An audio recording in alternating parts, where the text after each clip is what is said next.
বাংলাদেশে জ্বালানি আমদানি নিয়ে অনিশ্চয়তা তৈরি হলেও কয়েকটি গ্যাস ও তেলবাহী জাহাজ এরই মধ্যে চট্টগ্রাম বন্দরে পৌঁছেছে।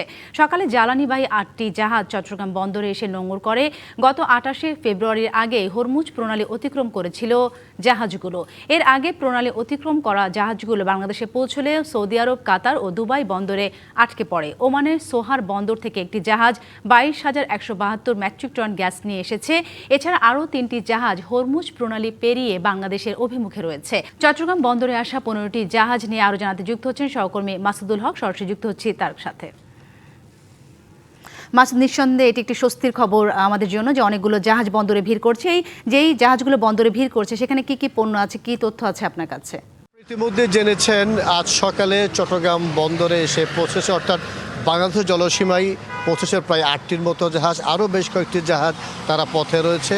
অর্থাৎ হরমুজ প্রণালীতে যে যুদ্ধ এবং ইরানের সাথে ইসরায়েলের যুদ্ধ হওয়ার আগে তারা কিন্তু হরমুজ প্রণালী তারা অতিক্রম করেছিল। সে সমস্ত জাহাজ কিন্তু তারা এসেছেন। এইসব জাহাজের মধ্যে রয়েছে এলপিজি, এলএনজি সহ ডিজেল এবং কনডেনসেট অর্থাৎ ক্রুড রয়েছে। একই সাথে একটি তথ্য জানাতে চাই, হরমুজ প্রণালী বন্ধের আগে পারস্য উপসাগরের যে দেশ বিশ্বের বিভিন্ন দেশ থেকে প্রায় 10টি জাহাজ চট্টগ্রাম বন্দরে পৌঁছাতে আরম্ভ করে এবং চট্টগ্রাম বন্দরে নগদ নিয়ে এলো হার না মানা হার অফার।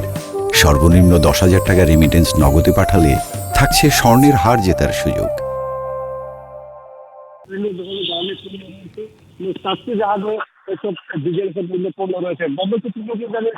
এইসব জাহাজগুলো কিন্তু বন্দরের বহির্ভূত গভীর সাগরে অপেক্ষা করছে। সেগুলো তো হয়তো আজকে হয়তো খারাপ হতে পারে, তবে তিন-চার বাহিনী বিভিন্ন জাহাজ সেগুলো একটু পরে বন্দরে গেটে প্রবেশ করবে। মহিনগর থেকে সেখানে হয়তো প্রক্রিয়া আরম্ভ হবে এবং এইখানে যে জাহাজের কথা বলা হচ্ছে সেখানে কিন্তু এলপিজি, এলএনজি ছাড়াও কথা বলা হচ্ছে সেখানে কিন্তু এলপিজি, এলএনজি ছাড়াও কনডেনসেট অর্থাৎ ক্রুড রয়েছে এবং ডিজেল রয়েছে। এছাড়া বিভিন্ন কারখানার কাঁচামালও রয়েছে।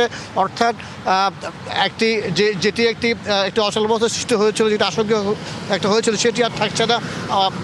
যেটি আসার খবর সেটি হচ্ছে আমাদের এই মুহূর্তে পর্যাপ্ত এলএনজি, এলপিজি এবং কনডেনসেট অর্থাৎ ক্রুডের জাহাজ আসছে।